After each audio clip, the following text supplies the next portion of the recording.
And we're back. Yes, welcome to part two of the evil teams. Yeah. Where did we left off? We stopped last time at I think it was Gen 4. We talked about Galactic a little bit. Yes. We talked about Galactic. We talked about Cyrus a little. Is there anything else we would like to say about Cyrus or Galactic? Because from what I remember, I think you forgot about them. I basically forgot about them because, yeah, I haven't played Gen 4 too much as well. Even though a lot of people say Gen 4 is like the best.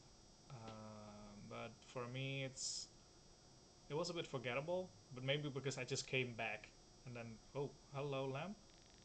Hello, Lamp. My lamps only went on. But yeah, that's how it went. And let me change the light a bit to adjust it to that light. Okay, but yeah, Gen 4. I don't have much to say about Gen 4 bad guy teams. I think they were kind of forgettable, but maybe also because I keep forgetting. Also, oh, Gen 4. What is Gen 4? What is Gen 5? Yeah. I Because mean, the fact that you forget what differs Gen 4 and 5, I think says enough. If you yes, say that it was forgettable, I don't know. We're going to get that in due time with our we talk about each region series of videos. But the Sinnoh was one of my personal favorites because the map is huge. The map is huge. yes, There's a lot of diversity, and the map is used to tell the story really well. For example, Team Galactic shows up in Celestic Town or Celestic Town, depends on how you want to pronounce it. They blow up the only old thing, the only temple that's there, and it turns out that behind that is a huge mural that explains the creation myth of Sinnoh. I don't know. We talked about Team Rocket. Team Rocket was bad, but Team Galactic was like a different beast. Like they used bombs, blew stuff up. I mean, they blew up the Pastoria City. They blew up the Safari Zone there. They blew up several of the lakes to drain the water so they could get to the inner sanctum with the Uxian stuff really easily. And they just blew up Celestic Town. I don't know. But the grunts were like, nah, man, it wasn't me, wasn't me. I'm the only guy here, but it wasn't me, you know. I don't know. I thought like their deeds were really serious, but their grunts have such great script. Like the things that they say are genuinely funny or really heartfelt, like in the moment. Like, of course, blowing something up is really bad, but the grunt turning and running the moment you beat him, that's just, I don't know, it's hilarity in a really serious issue, and I think Gen 4 does that really well with right. Team Galactic. Yeah, I I don't think know. Cyrus, I don't know. Cyrus doesn't have emotions. He talks about how he doesn't have emotions, and turns out that even Team Galactic itself is disposable to him. yes. And I thought that put him even further than Giovanni in terms of just being a cold-hearted big bastard. I mean, yeah, that's true. He's pretty badass in that way. Like he Yeah, doesn't care, but in the other I way, mean, it's I mean, also even if you look at his ancestor and compared to him, like I like how they changed the ancestor to righteous and strong, I female mean, lead. she was righteous, but just like Cyrus, she doesn't really have much emotions, and she doesn't really tell what's on her mind. No, Let's not forget that Cyrus is actually one of the main villains that actually succeeds in a way, because he actually wants to create his own universe. He wants to create a new Earth without emotions, without stuff that can hold humanity back. And then he finds the distortion world, and he's like, "This is what I was looking for. This is what I was hoping to find." And he says, like, you fight him, and then he's like, "Leave me here. I don't want to see you again." And like he wins in a sort of way. Like the he's guy doesn't happy. have food. The guy doesn't have food. Apparently he can't breathe there. But there's no water. There's no food. There's no electricity. There's no nothing. So he's probably going to die there. He's a wacko. He's weird. Yeah, he's really whack. He's really whack. If you talk to Saturn after the whole spear pillar disaster, he also says that Cyrus was wrong. Like he's going to assume leadership of the remnants of Team Galactic because apparently there aren't much people left. But he says that um, Cyrus was bad and they shouldn't have followed him blindly, but they did because they were loyal to him. There's a bit of introspection in there, and I think, I don't know. I think the Team Galactic's actually a really well written for Pokemon standards. I think Team Galactic is a very well written an enemy team. Yeah, I think also because when I played DS games, when I started it, I was not fully invested as in when I was playing older games. Also because at that time, it's like I think also in Gen 5 as well, they changed everything up. Like all Yeah, all all the mounts are different, all the areas or whatever, and I'm just like, okay, but the same issues stays on these games, the grinding, the HMs, stuff like that. yeah. I Maybe that's mean, why. in Gen 5, they were talking about how there were now too much Pokemon. You know, there's too much Pokemon, and we want to like try to do a restart because Gen 5 essentially is a retelling of the first gen of the games, except that it uses modern techniques. Yes. I do think that while 5 has a really the story of 5 is really good, and Team Plasma has a really solid role in this story. At first, they present themselves as Pokemon liberators, like fighting is bad, and we want to release every Pokemon back into the wild, and that's our life mission. That's what we want to do. Turns out. No, they don't. They kind of just want to have no one else to have Pokemon while they do, so they can rule the world, which is essentially the same as Team Rocket. Like, for Team Yes. Rocket, Pokemon exists to exploit. And for Team Plasma, it's kind of the same. Yeah, but that's why I Galactic and Plasma I kind of forget about them. It's like I compare them too much because it's almost the same idea. They're trying to take over with force, and that's what would stick to me. Also, maybe because of the color of the uniforms are a bit the same. I mean, not really. It's just that the They Team use Plasma silver. brand are like they look medieval knights, which I think Yes. look pretty cool. Yeah. But at the same time, their color is gray. Yeah, that's the thing. They And use gray. They both use gray. I'm just like, they use gray, and if you remember, Gen 5 is already really gray because it's the whole game takes place in New York City, pretty much. So there's skyscrapers, there's a lot of buildings, there's a lot of concrete. The entire game already is really gray, and then their yeah. color palette is gray. I don't know. It I would be cool if really they were gold or something. I really liked how they got a revamp in Black and White 2. They were now space pirates. That was Space way cooler. pirates with like pirate helmets, Yeah. but they were also special forces with like bandanas around their mouth and stuff. I thought they looked really cool. Yeah, it Also, felt more well thought of, I think, because it's like the yeah, first games they were like, oh, okay, we're playing the same roles as the other teams, kind of. And yeah. then the second one is like, okay, now we make a change. Now we're gonna show you like it's not always only the bad guys. They also can be turning into good guys, and it's like they split into two. Yeah. I mean, let's talk about the story of the first Black and White a little more then, because um, for Team Plasma, N is the king. N is always the king, and at the very, very, very end, where Getsus just completely goes mad and is like, "No, N, you're a freak of nature, and the only reason I took you in was because so you could make me leader of the world." And then you fight Getsis, and it's like, what? How did I lose? How can I lose to someone like you? You know, you could. The hate almost comes through your DS screen as you're playing, and especially because this is a kid's game. You know, this is a 6+ Peggy game, but the story was really adult. There's a lot more details in there, but they did say that with Black and White, they tried to make the story more adult because they actually sort of realized that the Pokemon generation was growing. You know, the Pokemon generation was getting older, and they wanted more adult stories. Well, And that changed. no, hmm? Well, that changed.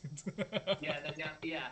Let's not talk about that just yet. But for Gen 5, I mean the story is just really good, and Team Plasma is just really well written into it. There's a good reason why they're there, Yeah. which is something you can't say for a lot of the teams that are going to be covered in this list later. Now, but Yes. Let's go to the next gen. yeah, Lysander and uh, his clique, Team Flare. yeah, we're going to Gen 6, going to Kalos, going to meet Team Flare with Lysander, Cool and sunglasses and suits. sorry. Cool sunglasses and suits. Yeah, I mean, I mean, I don't know. The color was like bright red Yes. or cherry red, and I was Yes. like, but this is Team Flare. Like, I get it. It was team. It was supposed to be Team Flare with AIL. You know, Flare FLAIR. Hello. Um, but I don't know. They just reminded me of Team Magma a lot because of the color scheme. No, there were, and but also I feel like there was like a missed opportunity because imagine a bad team using pure fire types. Yeah. That would be badass. If I the mean, bad guy has a Charizard in front of you, it's like goddamn. yeah. I mean, there's so much Pokemon diversity in X and Y, and they don't use any of it, you know? And I find it No, such a missed chance. It's not even like, yeah, you in for me, you can do a team with a type, even if the type's already been used before. I don't think that's too much of an issue. But the fact that they don't use the fact that they have so much Pokemon diversity to use if you think of and Flare, I mean the grunts themselves were really forgettable. yes, because if you think of Flare, you think of fire or maybe even lightning, right? Electricity. You can Yeah, play with that. Like you could make a fire electricity type or something like that or whatever. yeah. Or they But could have used Rotoms. exactly. They could have used Rotoms, for But example, sadly, they didn't. because apparently it turns out later, Rotom is super common. Rotom is super common, and he's used in all kinds of appliances nowadays. In your Pokedex. So there would have been a good reason to just give a Rotom to like every single I don't know maybe that's too much. But I also feel like Team Flare was just shoehorned into the game like a lot. Like at the end, they were like, I don't think this team's in the game too much. So let's randomly have them take over the Pokeball factory. It That never was comes up again. that was really bullshit. There's no reason for them for why they broke in there because Lysander is an established millionaire. This guy could just buy Master Balls. For what reason would he take over the Pokeball factory? It Just to be just feels annoying. so convoluted. Maybe, it could be he's a businessman. Maybe he tried to destroy the competition. I don't know. Yeah, maybe, but I don't think it's ever really established what his business is. No, but that's why. So you could play it like that, or it's just like a diversion for his real plans. Yeah, maybe. I don't know. You run into them only like 2 or 3 times in the whole game, I think, and that's with the Pokeball factory plot. I think Lysander, however, is really cool. Like Lysander is at first presented as a businessman, just like Cyrus, and it turns out to be evil, just like Cyrus. Also, Giovanni. Not hinting at anything here, by the way. But well, he turns out to be evil, but not just evil. He wants to like this guy is ready to sacrifice tons of Pokemon to ramp up a 1500-year-old weapon, so he can like wipe out humanity. And I think that was pretty up there, you know. Yeah, I mean, the team is super basic, underutilized, but the plot was really cool. Lysander doesn't F around. He's actually willing to sacrifice a ton of Pokemon to wipe out man. And that's yes. pretty heavy, man. I would say like he's the last real villain, because after Yeah, that it's like Team Skull. No, yeah, Team Skull. They're just kids, being annoying. Then yeah, there is Sword and Shield as Team Yell. Bunch of hooligans, fan of Marnie. Okay, cool. actually Cosmos is the real bad guys, the company of Chairman Rose. You kind of fight against them, but it's only like one or two times that you fight them for real. Yeah. And for the rest, it's Team Yell just being annoying and trying to steal someone's bike or something like that, I believe. So it's like not really interesting. So that basically Generation 8 is just that. And then we go to Generation 9. Yeah, with Team Star. Are basically some delinquents who got bullied and then they are becoming the bullies, and that's it. So let's go back to the question that I was giving you in the last episode. Who Yeah. of all the bad team bosses would win? I You mean, you you already know answer. my answer. You said Guzma. Yeah, I said Guzma. How about you? I think it could be Lysander. Actually, Lysander? Yeah. He could be pretty scary. I think one him or Cyrus. I think one of the two. They're both up there and crazy. So I think they would like tear a building down to win, basically. Yeah.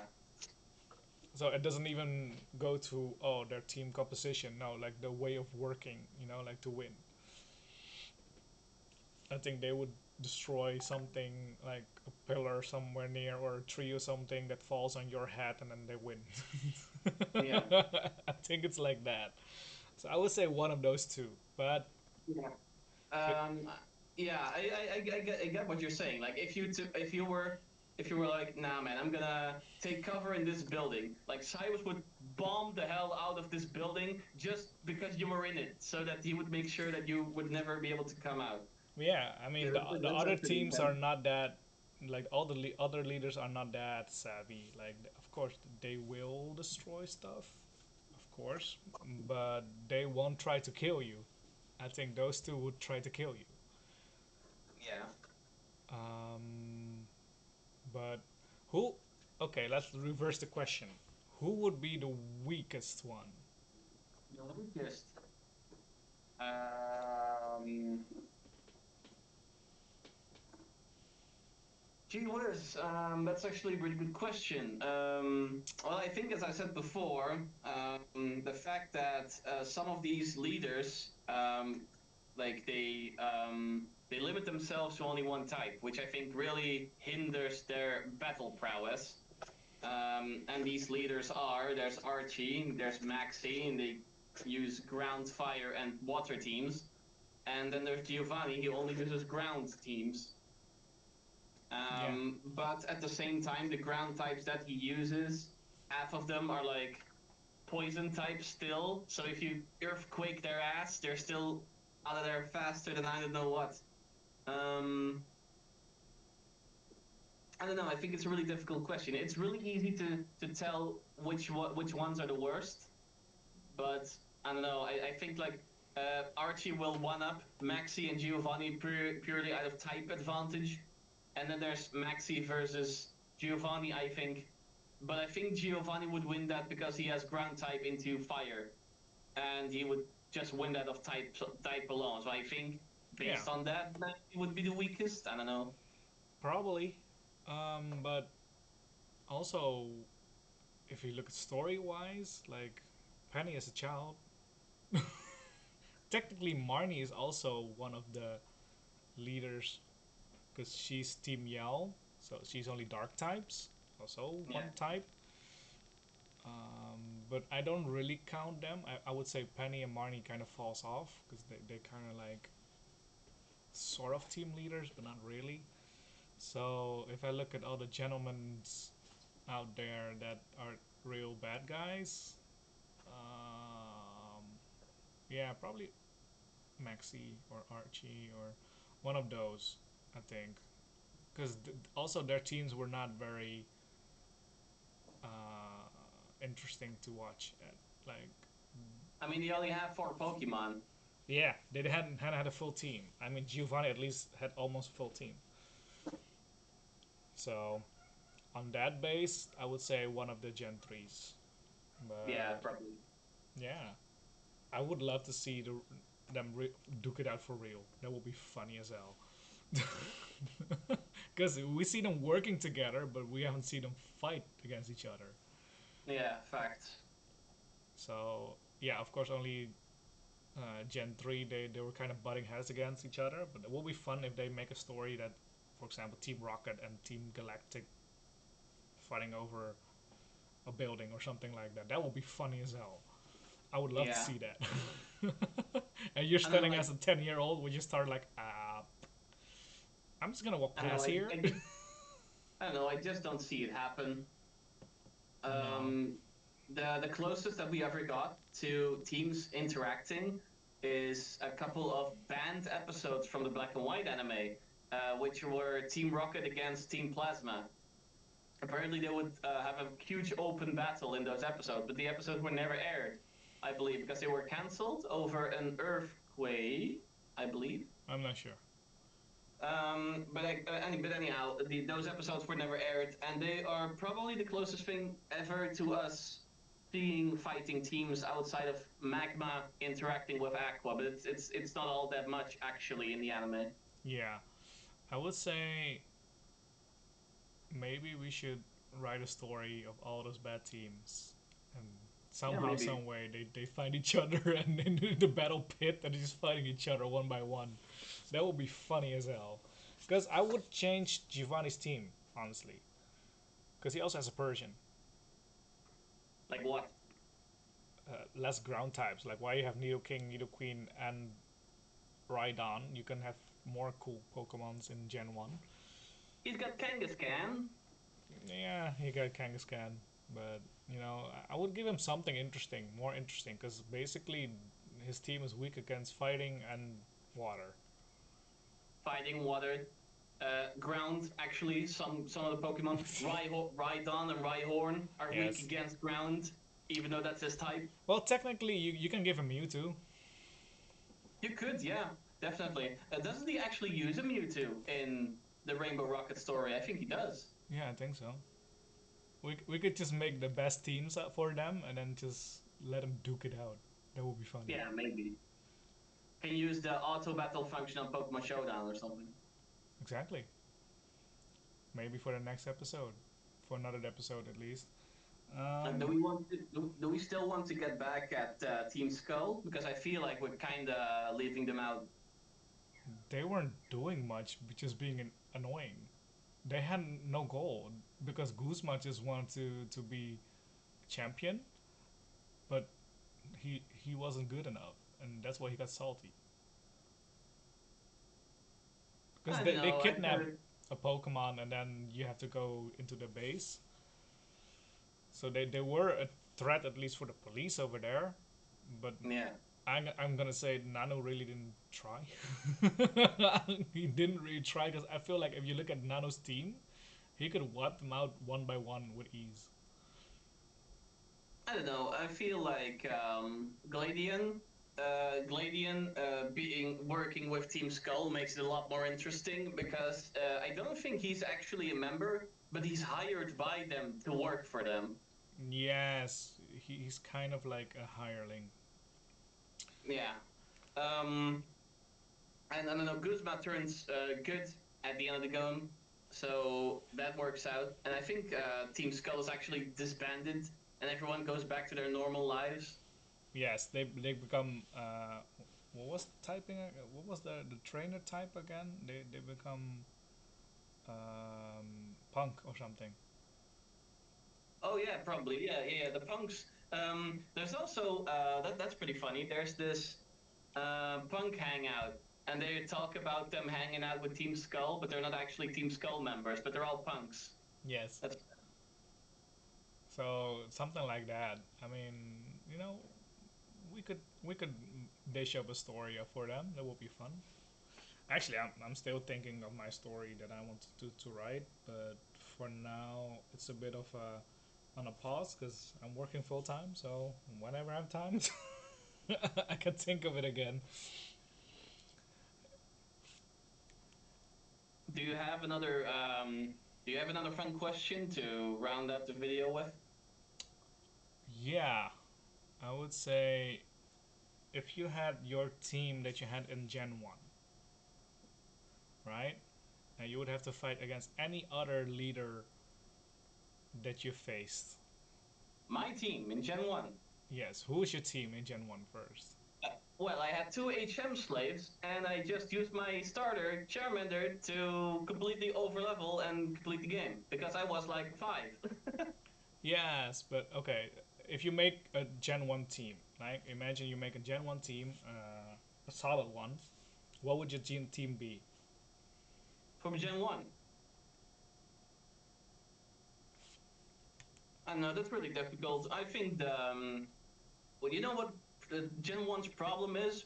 A ton of those Pokemon are just bad. Like, either their moves completely don't match up with their stats. Some of the Pokemon are just broken, like Psychic is just broken because of a coding error, sure. But and I don't know what to say. I don't know. Okay, okay, I'm gonna make this really easy. Alakazam because he's broken. Gengar because he's probably one of my favorite Pokemon. There's I think I need a. Okay, this may sound really cheap, but I actually want to use a Moltres because every other fire type in this game sucks outside of Arcanine. And then I would probably like put my starter in there. Together with a Rhydon, probably. Ninetales. Oh, I love Ninetales. Wait, there's actually a good fire type in here. No, the moves are not good, but Ninetales is so, I don't know, Ninetales is just so pretty. I need to have one. Okay, imagine your team. Who's your starter, by the way? Charmander? I would probably say Squirtle because I don't have a water type in there at all. Fair enough. Who would you match up with and you would think, I'm not sure if I'm gonna win this, if it was gonna be all level 100s? Um, I don't know. It totally depends on the parties because if you would look at the parties in the Rainbow Rockets story, those parties are actually really good. The move sets are seriously decent in there. Yeah, think Um, of those. but in a lot of the base games, enemy boss parties usually suck, or a lot of the time they suck. Um, I think into Cyrus, I would probably struggle really hard. He has a good team, yes. Well, he has a good team, but considering you said Gen 1, I was also thinking in Gen 1 move sets. Yes, So there's probably no way that I win. yes, that will be hard because also you got two fire types on your team. Yeah. That's tough. So Guzma would also be a problem. Yeah, I think even for me, if I think of a Gen 1 team and I look at those bad guys with those moves, man, I don't know if I would win. I don't know. I mean, look at you know what sucks about Gen 1? Look at Dragonite. Dragonite's super cool. In the Gen, Dragonite was one of the best Pokemon. But if you use the Gen 1 moveset, that still fucking sucks. Like there's just no way you win. Machamp, Because Fissure. the best dragon move is Dragon Rage, which deals 40 damage. I don't think there aren't any other dragon moves, I think. Twister? Don't think so. Hmm. No, I don't know. Yeah, Dragon Breath came later also, I think. I don't know. Yeah, Gen 2 did a lot to fix the Gen 1 movesets because those were terrible. Yeah. Gen But 2 makes that a lot better. Gen 1, Machamp, Fissure, you win. Doesn't matter who you Oh fight right, against. the Mind Raider Fisher combination, yeah, of course. But Machamp needs to live long enough to do that to 6 Pokemon, and I don't know. I don't think that's gonna happen. He has to be fast enough. So yeah, that will be the end of this episode. Overall, who do you think is uh, the most interesting team that we discussed today of this episode? Today, well, I think it was pretty obvious from the way I was talking about it, but I think it's Team Plasma. Team Not Team Plasma is Skull? just up there, huh? Not Team Skull? Not Team Star? No? I don't know. I don't know. for me personally, I think Team Skull's really funny. Like they have a really clear like they're not supposed to be these hardcore bad guys in the game, and I kind of respect that. But like they're just funny. They're Yes. there for humor, for jokes, for literally everything else. But Plasma is well written, has a really solid place in the game. The grunts don't suck. Like the grunts can actually be pretty good. There's a Shadow Triad. There's the mages that you can get to fight. I don't know. The team is just really all there. I mean, especially with the whole gets his takeover in the second pair of games that Yes. apparently Stomps still follow N because he's their king, but the others went after Getsis because N's a nut and he's kind of not all there, you know. Yeah. So yeah, Plasma. That's it. I would agree. I would agree. Unless maybe in the future they make a new team. Who knows? We'll see. But I don't think they're going back to the evil organization part anymore because I feel like now they're gonna do like more like on the demographic, like oh they're kids, so delinquents, stuff like that. Yeah. We'll see. Well, with Anyways, that, man, I don't want to talk about it. we'll Game end this Freak is episode. messing up. Thank you for watching, Yeah, thanks. and See you next time, guys. see you next time. Tell us which favorite bad guy team yours is. Especially your favorite leader. Bye bye. Bye.